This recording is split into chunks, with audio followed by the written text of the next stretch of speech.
All right, let's get right into it. Today, we're breaking down a chapter from Jake Cusack's book, Build Your AI Second Brain, which is published by Deepify Academy. And it tackles a question that honestly trips up so many people right at the start. And yeah, it's this question. ChatGPT, Gemini, Copilot. It feels like there's a new one every week, right? And it's so easy to get stuck in that, analysis paralysis, wondering, am I picking the absolute best one? Am I missing out? If you feel that way, trust me, you are not alone.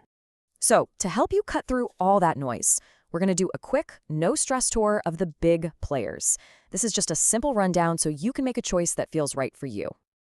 Okay, first on our list is the one that really started it all, right? The big one, ChatGPT from OpenAI. I mean, even if you haven't used it, you've definitely heard of it.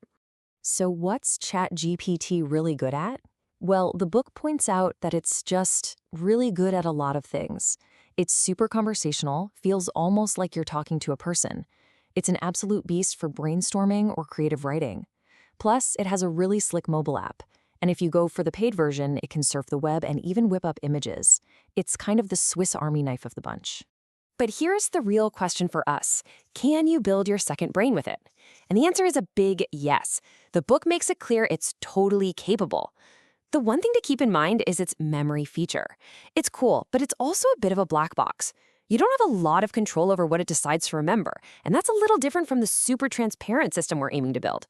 All right, let's hop over to the next one, Microsoft Copilot. Now, if you're living in the Microsoft world, using Windows, Office, that kind of thing, then you've probably already met. It's basically built right in. Copilot's whole superpower is how deeply it's woven into everything Microsoft. Think of it as having the home field advantage. It talks to your Word documents, it lives inside your emails. There's zero friction. It's just there, ready to go when you are. So, how does that translate to our second brain? Well, the book says it's an amazing capture point. That just means it's fantastic for getting ideas down fast. You're in Outlook, an idea hits you, bam, you can capture it. But when it comes to the heavy lifting of sorting and classifying all that info with really specific rules, the book finds it can sometimes be a little less reliable. And that brings us to our final stop on the tour, Google Gemini. No surprises here, this is Google's answer to everything, and it's baked right into the Google universe. Gmail, Docs, Drive, the whole shebang. And Gemini's killer feature? It can see all your other Google stuff. And this is a big deal. It can actually search through your Google Drive and summarize a document for you.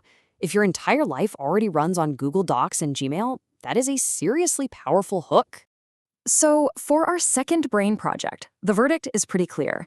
If you're all in on Google, Gemini has a huge leg up. But, and this might sound familiar, the book notes that for the very precise sorting commands that we're going to use to build our system, it might not follow those instructions quite as strictly as you'd like. Okay, so we've looked at the big three, ChatGPT, Copilot, Gemini. Each has its own flavor, its own strengths, which brings us right back to where we started, the million-dollar question. Which one should you actually choose? And this is my favorite part of the whole chapter, because the honest answer from the book is it doesn't really matter that much. I love that. It just cuts through all the hype, all that pressure to pick the perfect tool.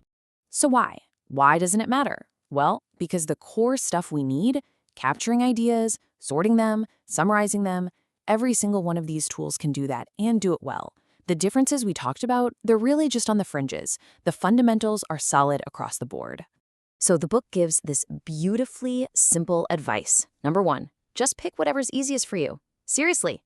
Number 2, if you're already using one and you like it, just keep using it. And number 3, know that all the prompts and techniques in the book are designed to be tool agnostic. They'll work no matter which one you pick, because it's not about the tool, it's about the system you build with it.